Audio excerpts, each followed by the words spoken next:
name is Ryan Miller, and I've spent the last 15 years helping hundreds of people just like you to raise millions of dollars for their funds and for their startups. I am on a mission to help investors and founders to create new jobs, extreme wealth, and the dream life they deserve. Join me as we peel back the curtains and explore fresh ideas and dynamic personalities as we all move toward our dreams of making billions. Let's get into it. In this episode, I bring on my friend Ben Reinberg. Ben Reinberg runs a $500 million fund out of Chicago.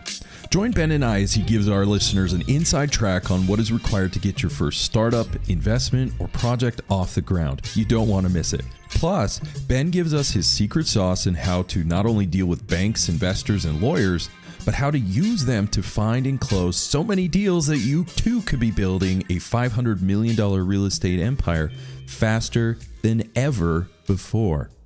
Here we go. Hey, welcome to another episode of Making Billions. I'm your host, Ryan Miller, and today we've got a special guest, Ben Reinberg. Now, Ben, he is the founder and CEO of Alliance Consolidated Group of Companies. This is a commercial real estate fund that has assets under management north of $500 million. Ben, welcome to the show. Thank you, Ryan. I appreciate it. It's great to be here. It's good to have you. So Ben, you started Alliance around 1994. Is that right? That's correct. So talk about where it all started for you and how did you, I think our listeners really want to know, how did you go from this young Ben Reinberg that's full of hustle and ready to conquer the world to this $500 million real estate fund that's continually growing at this pace? So talk about where it all started and bring us up to speed of how did you even get in this industry? I'm a CPA by background. One of our clients at a firm I was working at introduced me to commercial real estate. He thought I was more entrepreneurial. I've always been an entrepreneur since I was born, and I knew I was.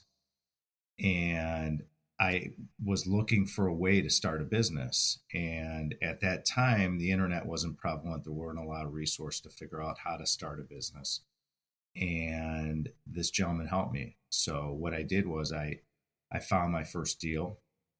It was an industrial deal. I put it together, syndicated it. And ever since that, I've been running ever since. So we've built over 9.5 million square feet of industrial and office. And then about, I would say 8 years after that, we got into medical office and veterinarian office. And so we've owned anywhere from industrial office, general office, medical office, retail. We've done all the different food groups in commercial real estate, except for multifamily. We've owned a little bit of multifamily, but so now we focus on medical properties throughout the United States. That's what our funds invest in, and that's a large part of our portfolio. Wow.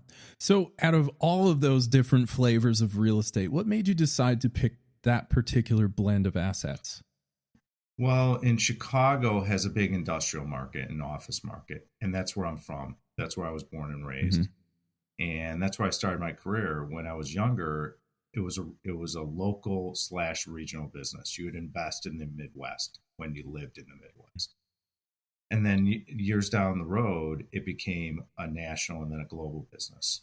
So a lot of our assets are even outside the Midwest. We invest mostly in the South and Southeast, Southwest, Mountain West, and West Coast of the United States, where there's population growth. And I would say 17 years ago, we got into medical office, and we realized that medical office is pandemic and recession proof. So we decided to focus on that niche, and it's been an incredible run for us ever since. That's incredible. So here we are, young Ben getting his CPA. And how do you go from choosing CPA in life and probably that route is maybe where it originally started. I'll let you fill in the blanks here. How do you make the leap from a working professional, a CPA, into commercial real estate that's recession proof? How do we go from there to real estate? I think it starts, if I were a younger Ben, it starts with persistence. It starts with your mindset. You really have to uh, really become the part, so to speak. There's a saying called fake it before you make it, right? You're a young guy, you're trying to buy a piece of real estate, you're trying to syndicate. You have to portray yourself with confidence. And when I was younger, I learned that I had nothing to lose. What would be the worst thing would happen? So if I failed, what would happen? Okay, I'm back to where I am anyways. So you have to be fearless. You can't be afraid to fail. You have to take the risk. And at that time, without the internet and knowledge, it was a lot of shoe leather. When I had to raise equity, I had to go out and hustle and talk to friends and different contacts I know that I built for a short period of time. I was young. And that was a challenge too, because I was young. I had to go over the fact that people thought I was young and inexperienced too. So it took extra time. I worked long hours. I was in a lot of meetings, and I believed in myself. And I did my first deal, and I was able to get a loan from who was my godfather at the time, from a bank. I had no basis to get that loan. I didn't have a balance sheet worthwhile of. God forbid I defaulted, what would happen? They would just take back the property and I would walk away because I wouldn't be able to get anything. I had nothing at the time. Yeah. And so we did our first deal, and it was an interesting deal. And it was a deal that taught me a lot of lessons. Every deal we do, you learn something or abundance of information every single day. It doesn't matter if I'm in the prime of my career right now. It doesn't matter if I'm a 24-year-old Ben Reinberg. So for all your listeners out there, it's you have to keep learning, and you have to pull the trigger and not be worried about fear or failing. And it's okay. You're going to fail. You're going to make mistakes. It's a complicated business. There's a lot of variables. You need to become what I call resource rich. One of the things that I pride myself on is I have a lot of resources. I don't have all the knowledge in the world, and I don't claim to. But what I'm outstanding at my company is we'll bring in the right resources to support things that complement our business and help us.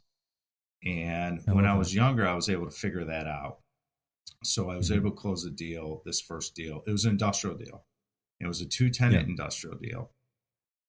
The first week, right after we bought it, we lost a tenant, which was 45% of the rental income for the building. I was young.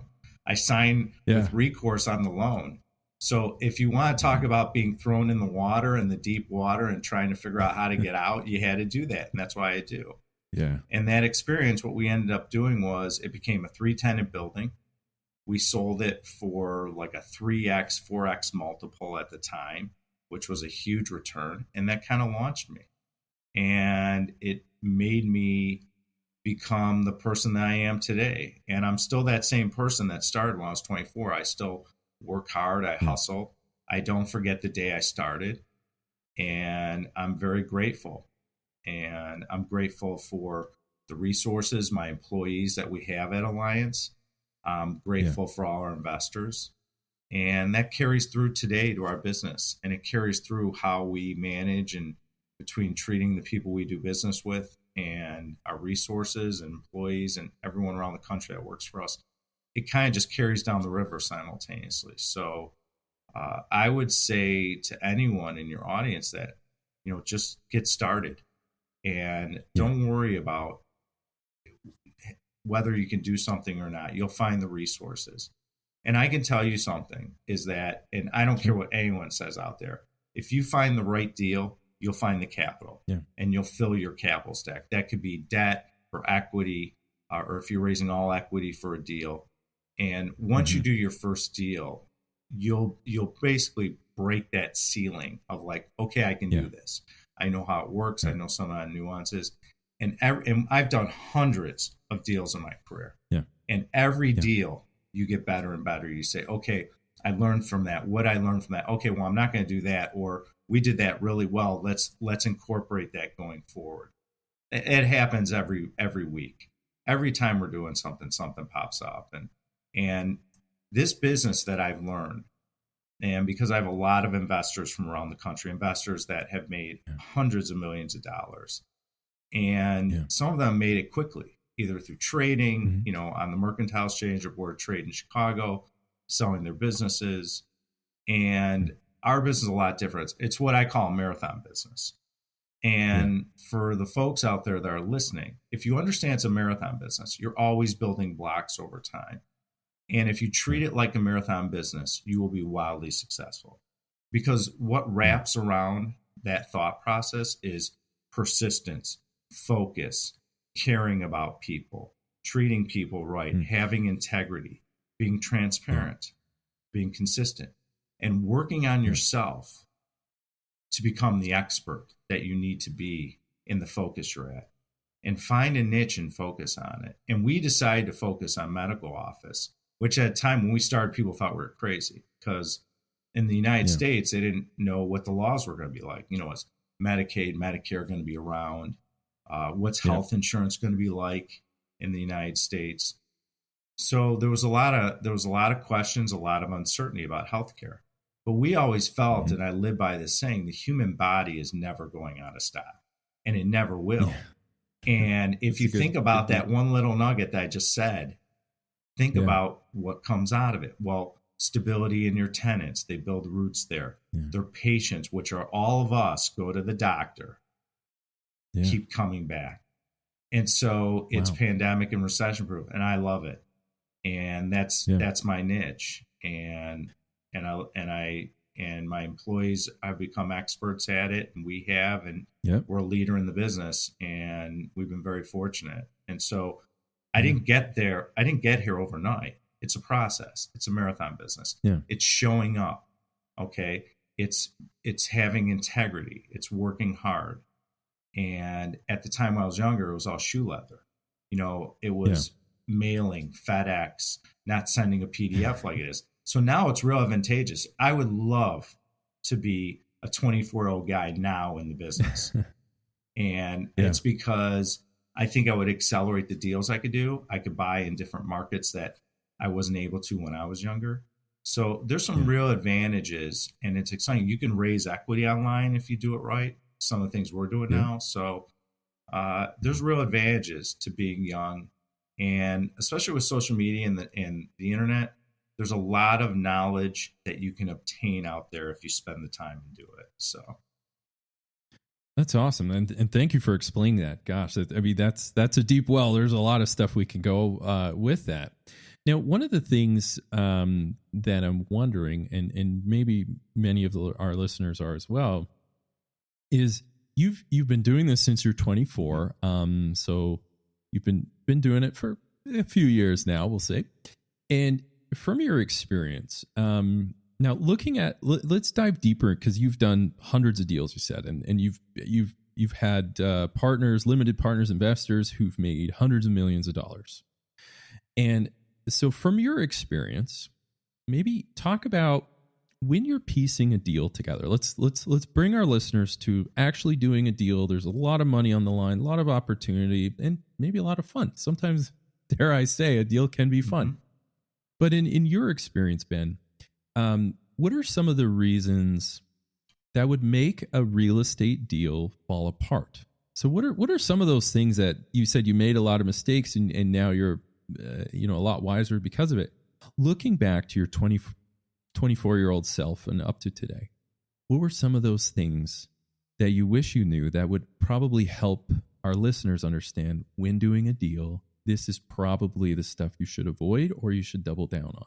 Walk us through that. Well, if you're going to get financing, let's start with that, because that's always something that people don't know how to deal with. Yeah. What I do is I like to have control. I'm a big control freak. And the reason why is because I make sure that acquisition gets over the finish line. And now I have a lot of people involved. They kind of shepherd the deal through. But when I'm starting out, I'm giving an example is that you want to vet and interview your lenders. I would start with local, community, and regional banks if I was younger. And the reason why is you'll have more control. Instead of going to a life insurance company or CMBS type loans or that type of debt, it's more complicated. So you want to simplify the process as much as possible, especially when you're starting out. And by doing that, you want to find out from the bank what's their decision process. Everyone forgets to ask that. It's like the first thing out of my mouth. Okay, I love that. Literally interviewing the bank every time we do a deal. We bring on a new lender, and it's religious for me. It's because I don't want 11th hour changes. Okay, and we'll get into what that really means. So I qualify the bank. I find out their decision process. I find out who's making the decisions. Is it two signatures, one person? Does it have to go to a loan committee, et cetera, et cetera? Yeah. And then I get into pretending that I sit on their decision process board, whether it's a committee or the chief underwriting officer, chief credit officer for the deal. I figure out how do they underwrite. And I ask questions. What's the debt service coverage? What type of loan to values are you looking for? What are your rates? What are your amortization schedules? So I know exactly what that lender is and will do. And I make a decision. Am I comfortable? Are they going to be able to close the deal? Is this a long-term relationship? And I might have 3 or 4 of those situations going on simultaneously. And I pick the best one. The most important thing about financing is, can they live up to their word? Do they have integrity? Are they transparent to you? Because if they're not a good fit. And so you have to make sure that the lender's a good fit. And that there's a real art to it. It takes a lot of experience over time to figure out how a lender's a good fit and how to get the best financing. So that's one of the pitfalls that people deal with is going into a deal. They spent all this money. They don't qualify the lender. They don't know the decision process. And next thing you know, lender says, we decided we're not going to do the deal. Or we offered you this, but we're not going to live up to the terms we offered you. So now all of a sudden you're out there raising money and it changes your yields. Maybe you have to raise more money. And I've been through that. I've been through that a bunch of times when I was younger. And I learned and I said, okay, I have to pin down the lender and tell them, hey, I'm syndicating this deal. I can't have 11th hour changes. So go right now. I'm going to give you all the information you need to make a decision. Go vet it. Go tell me exactly what you guys can do because I can't have 11th hour changes. And that's really important. The other thing is that most people don't know is how to package a deal. Packaging is so critical to your investors and your whole capital stack, your lender, your investors, etc. And that could be to anyone you talk to. And you have to become the expert in that deal. You have to know your market. You have to know the real estate fundamentals. You need to understand exactly why you're doing that deal. What's your strategy? What's the plan? And when you can tell the story, what I call the story, it makes it a lot easier to put your capital stack together. So to the lender, it's maybe you're sending them a pro forma of numbers, a financial analysis to be able to help them get to their debt service coverage. I might put together numbers and show the lender and say, see, you're looking for a 135 debt service. I got a 1.9. Okay, this is a no-brainer. And this is based off my terms. So I always dictate my terms. Now, when you're younger, it can be a little bit different. But if you go in and frame your terms, that's a real good thing to do when you're younger or in any loan you're grabbing. Frame exactly what you want. Tell them what you want. Tell them how you're doing it and come up with a plan, which is extremely important. The next thing is really important is looking at your due diligence items that can cause issues. For example, your environmental. Everyone forgets this. Am I buying a property next to a gas station? Is there any environmental issues? Were there any past environmental issues? I asked every seller that we do business with is there any environmental issues? Because if there is, usually, generally speaking, I'm not getting involved. I don't want to have to start doing borings and start getting into soil testing. And then how do I sell the deal? What's my exit? And you have to prepare for your exit too when you buy it. So environmental, understanding your lender, understanding your numbers so you can present it to anyone. The other pitfall is understanding title, which a lot of people don't become in our business title experts. Are there any easements? are there any governing documents that affect title that could impact the value of either you have to renew a tenant, you have a neighbor that could impact your property. So you have to know your surroundings, and your title and your survey give you a real good glimpse of what your surroundings is, where your borders are, where your lines are, how many parking spaces you have. The other thing that people forget, and it depends on the asset class, in medical, it's extremely important. We look for certain ratios. But you could have an industrial building, you could have a lot of different types of commercial real estate, and you need to understand your parking. If you have enough parking, tenants get really irritated with it. So you have to look at that up front. And that's, again, it goes to your due diligence. The other thing that's important is ingress and egress. How do I get in and out of the property? Is it a retail property? Is it industrial and trucks have to come in? Is it a medical property where I have patients that have to walk 2 blocks to get to the front door and they're in a wheelchair? What does that mean? So due diligence is extremely important.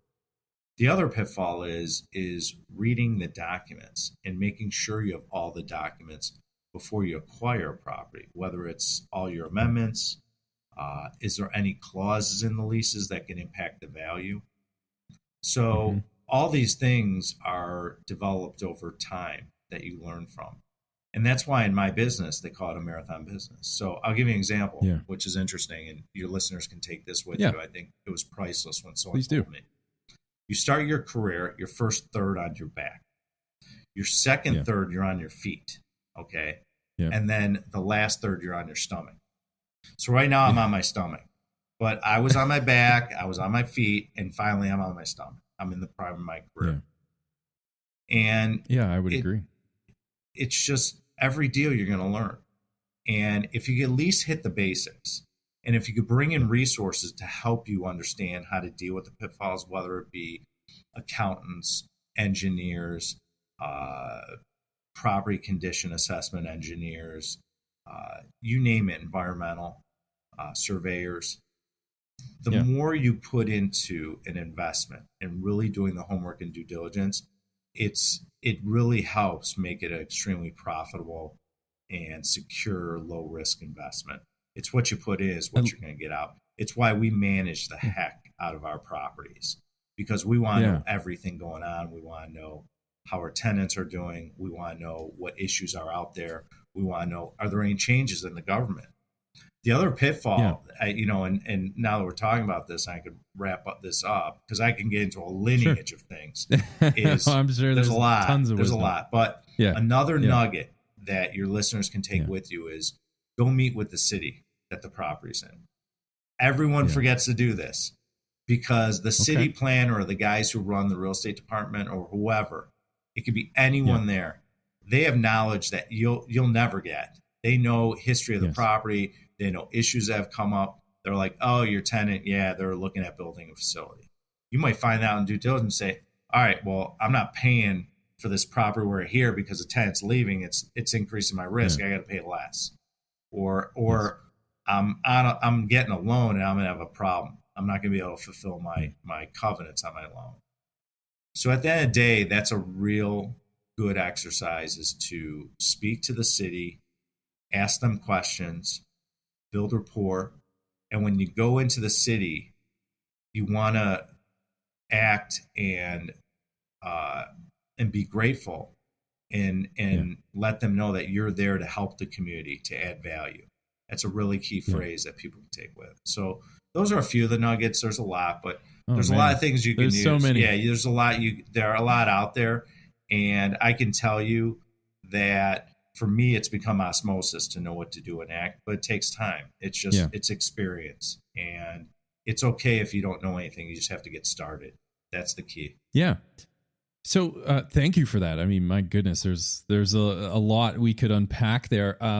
So I'm just taking notes here. So it sounds like, again, we talk a lot on this podcast about the importance of reputation and relationships, and you touched a lot on that. So I just I kind of want to dance around this a little bit more and really get down on this. So as I'm listening to you, it sounds like from your experience looking back, you talked about of course, I'm putting words in your mouth. The power of and the importance of relationships. And specifically, you're saying, look, you said shoe leather means you just hit the street. You got to start talking to people. We're going to, and so you're telling the listeners, look, if you're doing a deal, especially real estate, talk to the banks, get to know them, build that relationship, understand how they think and how they make a decision. Then you also said, read your documents, understand what's going on. And if you don't, maybe you said you're good at bringing in other people and we can talk about your selection choices there. And then finally build that reputation as someone who wants to help the city and also those relationships with the city. And so leveraging your relationships with the banks, the city, as well as other people who can help you with the documentation. And really, sometimes some of these documents can be a little wordy, but either way, leverage those. Now, I want to shift a little bit to we've been talking about a deal, and this is fantastic. You mentioned earlier that working with the banks and talking to them, and you said the word capital stack, and you and I understand that. For those who don't know, it's just the blend between your investors and debt financing. Yeah, it's your debt and equity. Your debt and equity, perfect. That equals a word called capitalization. I love it. So on your deals, walk us through how on the equity side. So you're piecing a deal together is a phrase I use. So you're finding the debt, you're working the bank, you're talking to the city, but a big part of that is investors. Would you agree? Yeah, absolutely. I mean, our investors are the lifeblood of our business. We absolutely. treat them with white glove service. Yeah, no, so it's critical. We can get into that. You guys certainly are, a cut above the rest. So walk through how you find investors, how you pitch them. How does that work when people are doing business with Alliance, but really Alliance is you? Right. It's your baby. You've created this thing since 94. Right. It's an extension of everything you value. Talk about how you find investors, how you pitch investors, and how have you grown that investor base from the 24-year-old scrappy Ben Reinberg to today? Well, when I first got started, I mean, let's start with that because I think that's really important. Sure. If you're just getting started. I hustled. I went out and I put together a little package showing the numbers, explaining who I was and my background. And I put together what the preferred return was, what the waterfall structure was for the investors. And my first deal, I had to raise over $2 million. And I did I was young. And I did in a few weeks. And that was because I went out and hustled, calling, meeting people. I had to go to conference rooms. I had to ask for referrals. I did whatever I could to obtain those investors and bring in that capital. And it was persistence. Every deal that we raise money for, every fund, it's all about persistence. We put together a good package that stands on its own, and it's persistence. And so you start with your first deal. You ask anyone you can. You have to be fearless when you raise equity. And it's hard because the human mind says, well, I don't want to ask for money. That's kind of scary. Or what are they going to say? Or they're going to think I'm desperate, or they're going to say no. I went through all those feelings when I was younger. I hated raising equity when I was younger because I felt like I was going to get beaten up every single day and week. And it was tough. And you do. And you have to have thick skin, and you have to believe in yourself. And when you raise money, you have to go out there and do it. Nowadays, it's a little bit easier because with the internet, you can do different things. So we use the internet, and I write a blog to hundreds of thousands of people. So I have a strong brand. People know who I am. I don't have to prove myself that I can close a deal. But when you're younger or you're just getting started out in the business, you just have to go. You just have to do it. And you have to have integrity, and you have to do your homework. If you know about the deal, all the ins and outs, and why the capital is going to be secure and safe, and why you're going to make money and pay your preferred return to them, it makes it a lot easier. If you don't do your homework, then an investor is going to pick you apart. And so for us, we use high net worth credit investors. That's our investor pool. And They're very wealthy people. So they want someone who's the expert so they don't have to invest their capital in real estate. That's why you're there. That's your job. That's your purpose. So you have to know about the deal, and you have to hustle, and you have to ask for referrals. So now, taking a step forward to who we are as a company, it's a lot different. We have an incredible track record. We have 200 to 250 plus years of experience on our leadership team. And it's not a Ben Reinberg company anymore. It's a company of my employees. They're the top dogs who run the show. Yeah, I started the company and I oversee everything, but they're part of the huge success where we're at. And so we have different departments. And so it awesome. Takes time. So you do your first deal, you raise money, you're out there hustling, you ask everyone in the sun for referrals and who do you know? And I'll give everyone a little trick someone taught me a while back. I think it's really okay, cool. Please. Here's what I would do if I were younger and I was getting started is I would ask someone, let's say they're close to you. It could be family member, whoever. Instead of asking them directly to invest in the deal, what you do is you say, who do you know that could invest in this medical office investment that's going to pay a 6% preferred return and we're projecting you'll double your money in 5 years? Who do you know that might invest? Now, if that person has the ability to invest and wants to invest, they're going to say, well, what about me? So now all of a sudden it becomes their idea and they start owning it. And then what happens is you have a great opportunity to close them as an investor. So you get them as an investor and you say, okay, say it's $1 million. It's a small raise. So they have to raise $1 million. Well, then all of a sudden he or she's in the pool of investors. Then it's like, we have 800,000 left to raise. Who else do you know? And the thing is, they want the deal to close. So guess what happens? They start introducing you to people. And then them and you carry the same mantra. And then all of a sudden your pitch becomes better. Wow. So that's what you need to do when you're younger. Now, as you progress, and I'll give your audience a little bit, some more nuggets, how I look at things. And I started doing this about 20 years ago, is when I sell a deal or a fund or whatever, my director of investor relations, we treat it like what I call the Birkin bag. So a Birkin bag is by Hermes, and it's women's fashion. And I knew nothing about this. I learned about Birkin bags. Because one of my investors, I walked in her closet one day, she had 25 of them.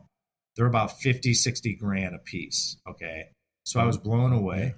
I said, what are these? And so she said, they're Birkin bags, and they're all custom, and they're exclusive, and high barriers entry to get one, and they take time. I said, oh. And I started thinking, I took a step back. I said, it's kind of like our real estate deals. So ever since then, my mindset is we're selling a Birkin bag, and it becomes a privilege. And I would say to your investors, there is a guy that I've never met, and I'm sure he'll be on our podcast sooner or later. But there's a guy named Warren Claff who wrote a book called Pitch Anyway. And it's a great book to read. The reason why is he does a lot of the same things we do. And he goes even deeper, which I love. I loved his book. And it's a great book. I would read it every single quarter the rest of my life because I just love learning. There's so many nuggets I learn when I reread a few things from there. And it's a similar mindset is you create the frame. It's a privilege to invest in your deal. And that's my mindset. And that mindset carries over. The other thing that's really important when you're raising money is what's the end goal? So, for example, you ran your numbers, you put together your investment summary, your PPM, and you know your capital stack. So you say, okay, I'm going to raise $4 million. So you know at the end game, it's $4 million. So then you back up, you say, well, how do I get there? Okay. What are my minimums? Is it $50,000? Okay, how many investors? Worst case scenario, how many investors is that for $4 million? What can I do? And then you start hustling. And when you start getting your first 500, your first million, your first 2 million, you have momentum. And you could ask for referrals from the existing investors. You can leverage off other relationships you have. The other thing I suggest is the people that are helping you in the deals, your resources, your engineers. Sometimes they want to invest in deals. Sometimes the brokers that are selling you the deal, they want to invest in deals because no one asks them. And we have some brokers. We have I think the best testament to and testimonial to what we do is we have a lot of our brokers and tenants that invest in our funds and our deals, which I think is really cool. Why? Because I ask them, right. or they ask me, and they say, "Hey," and all this is networking. It's all preaching to them what you do and feeling proud of it. So those are some of the tricks. But at the end of the day, there's a foundation behind all that, and it's really loving yourself, believing in yourself, and having confidence. And that really what is the baseline of why I'm able to raise equity. Yeah, I've been doing it for a long time. But when you're younger, if you can work on yourself and become the best version of yourself, you'll be incredible at raising equity. And I would have prayed to God if someone would have taught me that when I was younger, said that to me. So for all your listeners out there that are young or want to do this, become the best version of yourself. Work on yourself. And I'm no different. Every day, every week, I do personal development. I take classes. I work on myself. I have different mentors that help me. And that is a real big asset to raising money. And no one talks about it. No one talks about like all the things that go through your head and your mind and the negative thoughts and the people doubting you. And that's your mindset. That's your mind and body connection. And you're going to go through people that tell you you can't do it, or you're going to fail, or you'll never get a loan, or you're not good enough. You'll hear all that, especially when you're younger, and it's tough. And so you have to develop that thick skin. You have to have a good mindset. You have to believe in yourself, and you have to be persistent.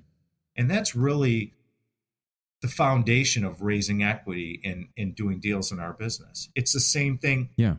When we go after looking for deals, the brokers and the sellers, they want to deal with people that can close, that have confidence, that know what they're doing.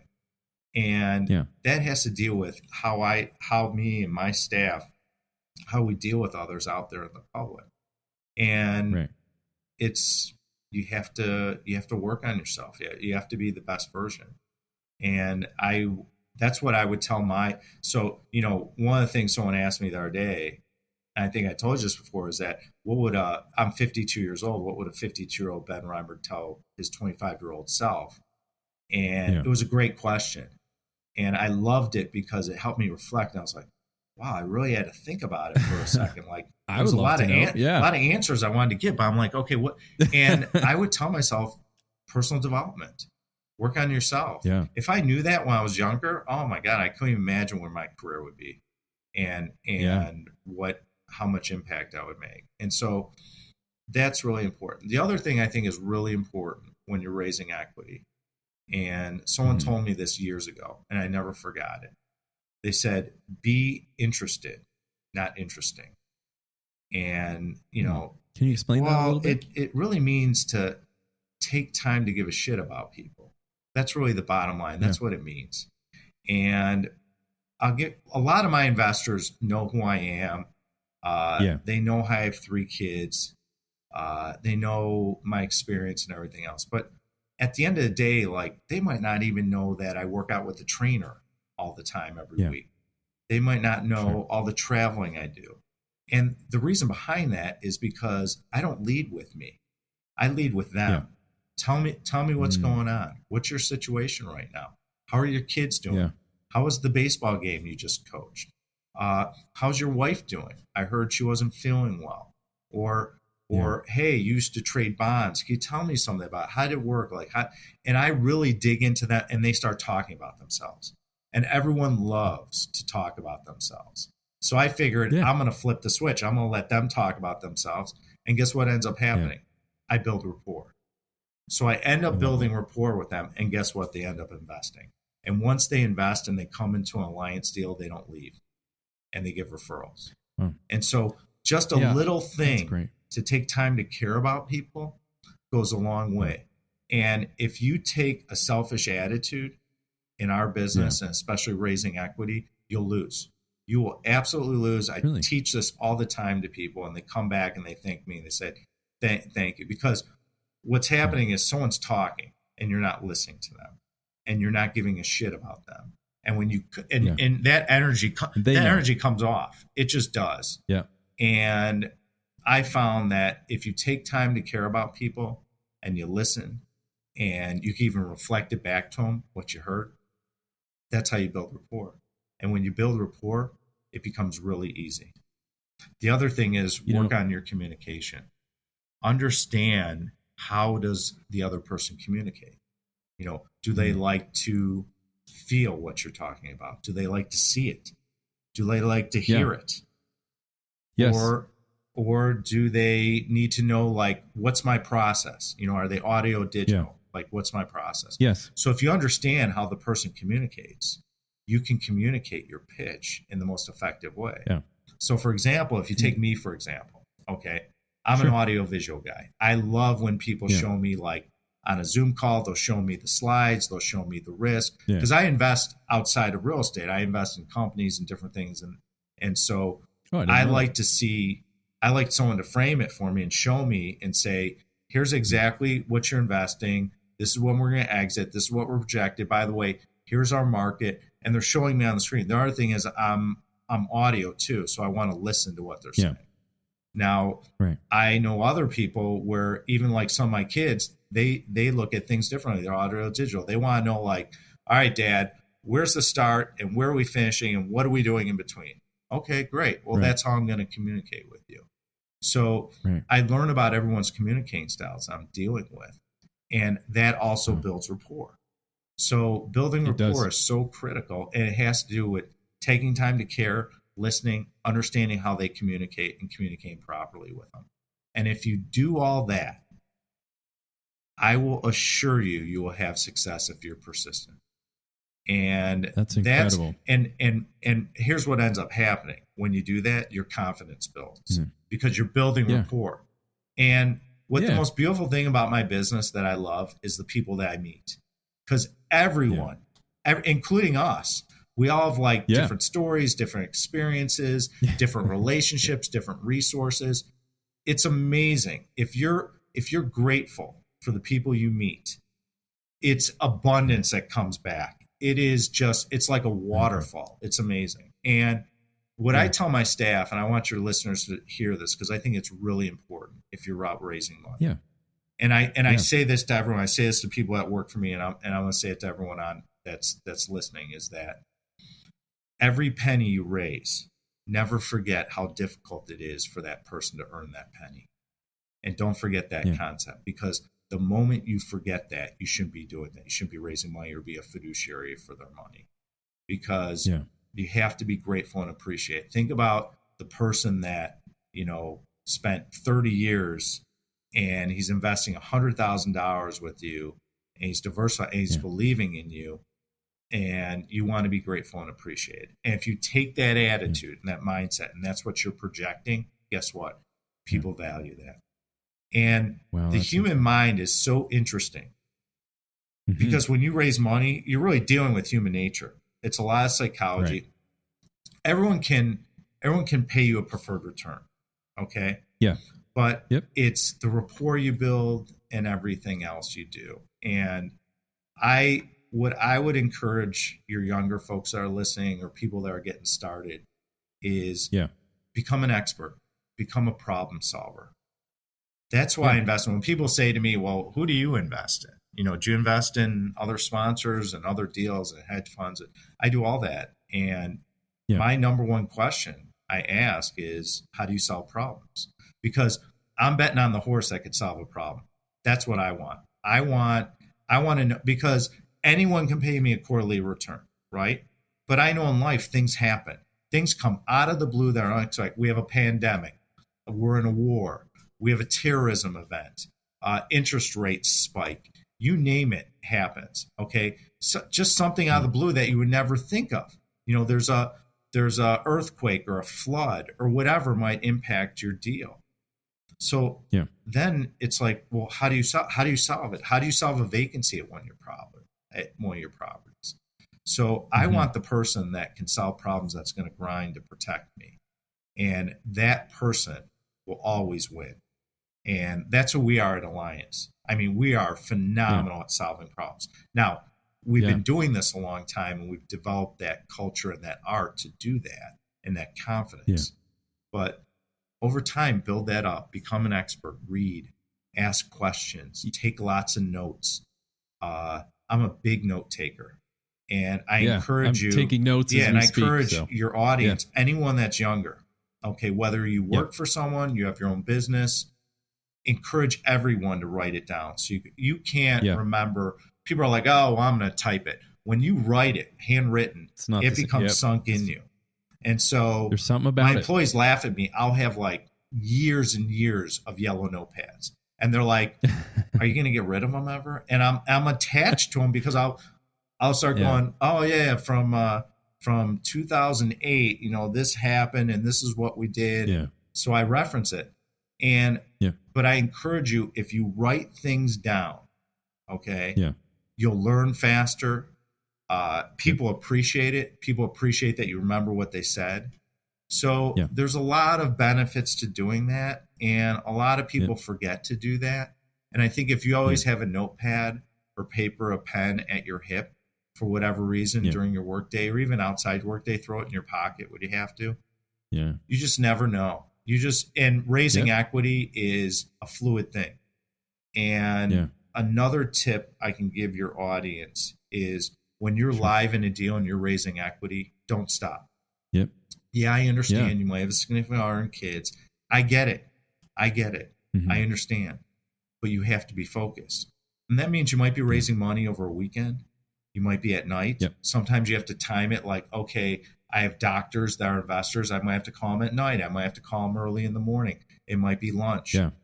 But one of the benefits that the younger generation or people getting started in raising equity in this business is these calls, these Zooms, these Microsoft Teams calls that we do at my office.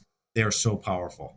And the fact that we can talk on video and express ourselves and understand and see our physiology of how is someone responding to what you're preaching to them. Am I wasting my time? Am I making my time efficient? So there's it's a tremendous asset to do video calls. I encourage everyone, any investor you can, to get on a video. You have a higher probability of closing them. And that's a fact. I love it. And we're doing that frequently. I just absolutely love.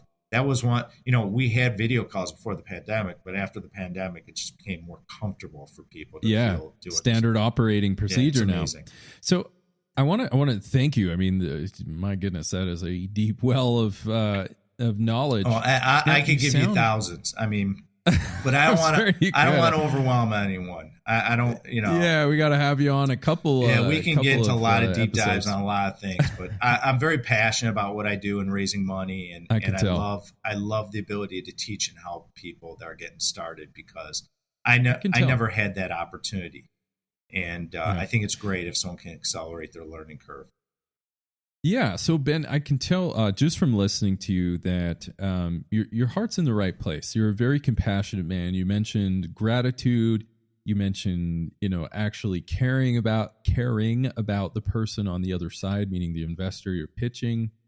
And you mentioned a lot of things about be interested, not interesting. Earlier in one of the episodes, I'm drawing parallels myself. So also with the audience, and my experience is quite similar, but also quite different. But in this regard, when talking with people and pitching and raising capital, it's not just like, I don't know, I show them a slide deck and then they cut me a check. Isn't that how it works? Of course not. But the people like yourself who've been able to grow a fund of investments north of $500 million. Now, we talk about how in a previous episode, I played the long game and I learned the 3 disciplines. And it sounds like you didn't use these words, but the 3 disciplines in the long game when I got started in this industry a few years ago was never eat alone. These are the 3 disciplines that I had as I raised capital. I promised myself, I was committed. Number 1, never eat alone. Number 2, always ask people about their story. And number 3, be generous. Those were my 3 disciplines in raising capital. And I'm hearing your experience. I'm drawing it to mine. I was like, this guy was always asking people about his story. He was always out there meeting with people. He was very generous and gave them that white glove service. and people began to trust you, and your company started to grow as you were raising capital. Now, one of the things that I'd like to touch on, just really brief, you mentioned you're really good at bringing in the right people, resources. It reminds me of one of my favorite books is called Who, Not How, by Benjamin Hardy. I think his name was Dr. Hardy. And in there, they talked about how you can expand your wealth in your life. It was a great theory on figuring out, instead of how do I get this done, you sound like more of a who, not how guy, which says I don't go into the what, but I actually go into the who. And I'm really good at finding who I need to put a deal together. Can you walk me through, just really briefly for our listeners, as you're putting together deals, you're building your own empire, a word I use, not you. How have you decided? What do you look for when selecting who's going to help you on your team? It's a great question. And I spent years developing a great platform and a great team around me. And you go through a bunch of people, and you have to be able to cut the cord quickly too.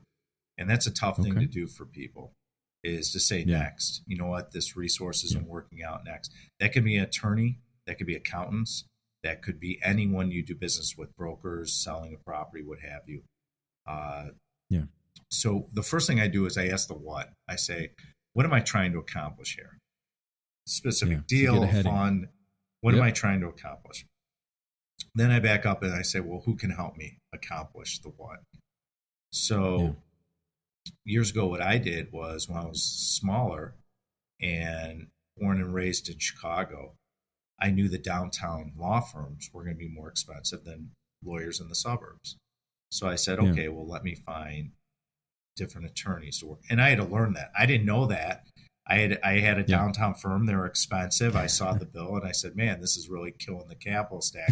I got to make a change. So that was a learning experience. It's all learning. And and then finally I found the attorney that I love, and he's been with me for 2.5 decades, and he's like an older brother to me. And we've done so many deals, and we talk every day, and it's a wonderful relationship. And that's the goal. So what's important in your relationships? One is, you need someone that knows how to communicate. You need someone that's accountable. You need someone that's going to call you back and communicate with you. And you need that comfort level. You need that. There has to be a little bit of that friendship in your relationships. And that way it becomes personal, and you get to know them and their family. You spend time with them. You go out to dinner, lunch, breakfast, whatever is your forte. You might go to a sporting event with them. You get to know them. You build a relationship. And what happens is, some of these resources that you bring in, they introduce you to investors. Just like our accountants have brought in a lot of investors because they like what we do and they see the returns and they're doing the tax returns and all the accounting. It's a beautiful thing. So I would say to your listeners is, find someone that I'll use the term vibe with. Find your vibe. Find someone you vibe with. Find someone that you're comfortable with. Find someone that's going to communicate with you.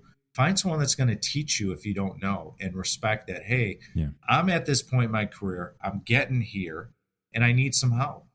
And your attitude and mindset and that hard work and persistence, your third-party resources will gravitate to that. And I love that. I am a money-making machine for my third-party resources. They love me because I pay them a lot of money. So when you're getting started and you're working towards that, find the people that you want long-term relationships. Tell them that you want long-term relationships. Find the right accountants. Find the right attorneys for this business in buying real estate. Accountants and attorneys are everything. They're huge. And then ask, when you have lenders that you get involved, let's say you find a lender, ask who they use for third-party reports. Who do you use for your environmental consulting? Who do you use for your property condition? Who has other borrowers use?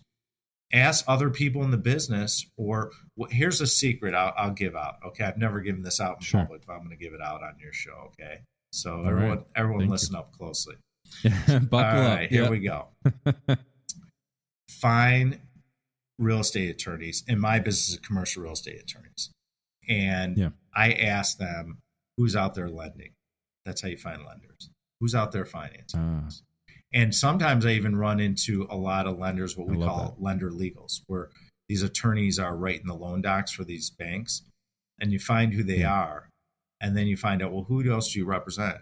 Oh, well, we're doing a deal. You're going to get the legal work when we do this deal. Who's the banks you work with? Go call Joe or Susan or whoever at boom, boom, boom. And then I call them and I say, Joe, it's Ben Reinberg. Okay. Steve Smith introduced me to you. He said, you're great. Here we are. We're from Chicago. We're investing in the Las Vegas, Nevada market. We have a lot of capital. We're trying to get on the street. I was wondering if you'd be interested in getting a loan. And by the way, I plan on putting deposits in your bank through our property, and we're growing in this region, so we're going to give you more deposits. Oh, so now all of a sudden I open the door like, really? All right, let's start. What do you want?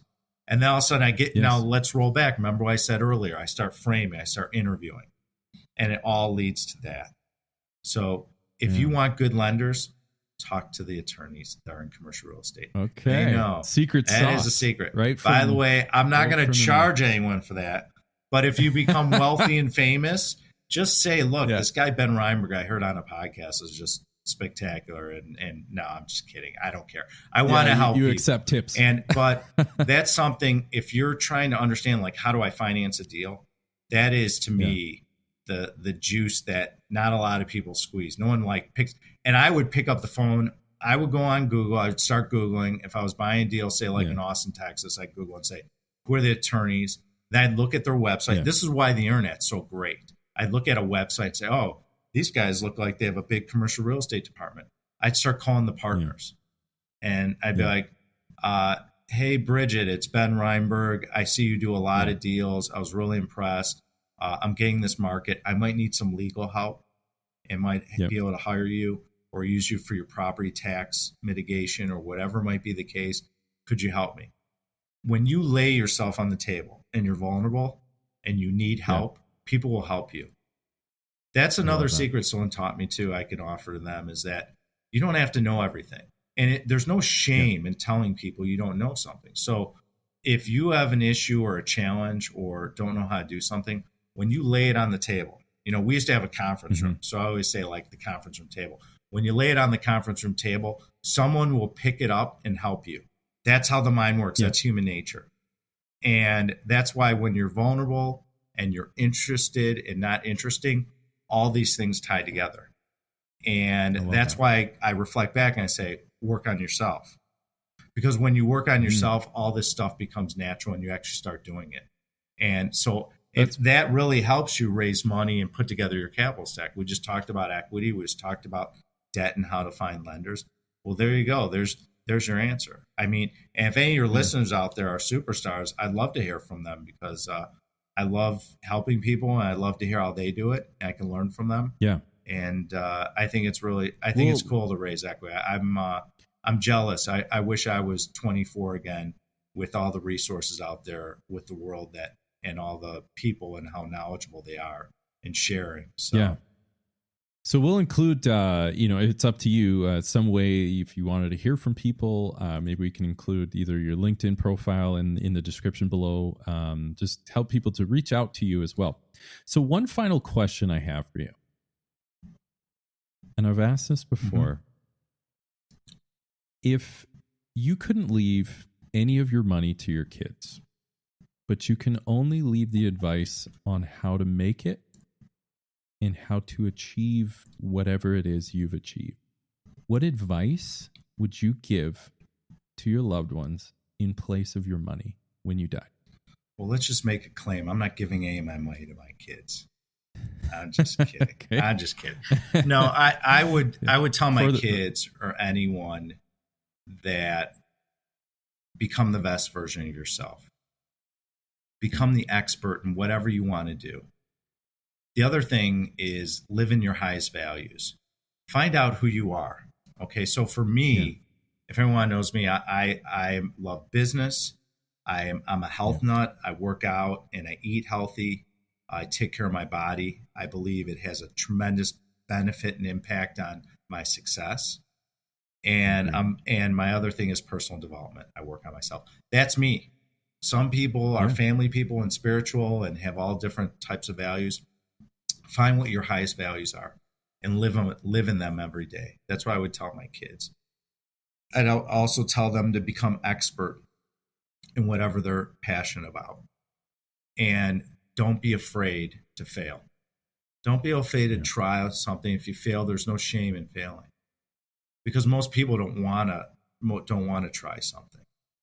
And ask questions. Put yourself out there.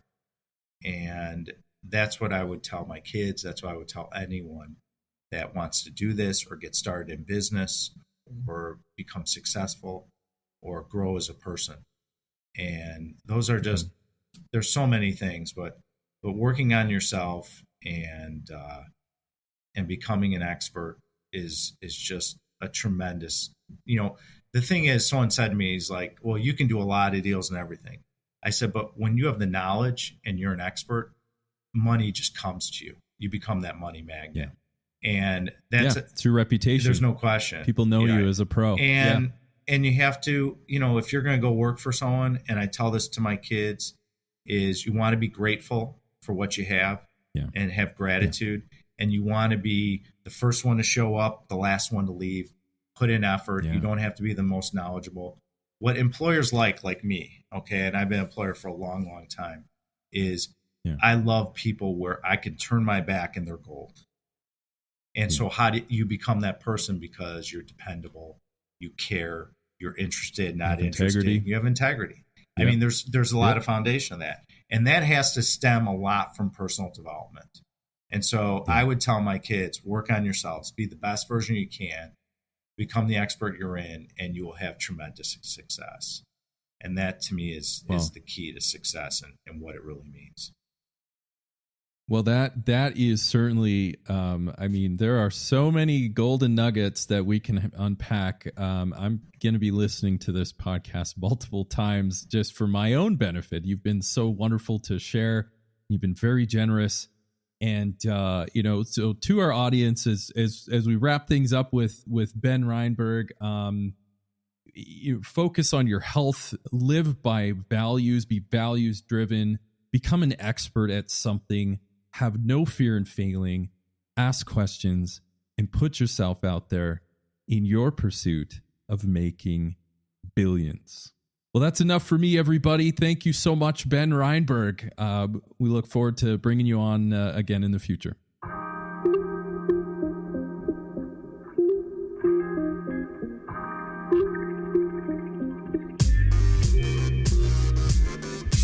Wow, what a show. I hope you enjoyed this episode as much as I did. Now, if you haven't done so already, be sure to leave a comment and review on new ideas and guests you want me to bring on for future episodes. Plus, why don't you head over to YouTube and see extra takes while you get to know our guests even better. And make sure to come back for our next episode where we dive even deeper into the people, the process, and the perspectives of both investors and founders. Until then, my friends, stay hungry, focus on your goals, and keep grinding towards your dream of making billions.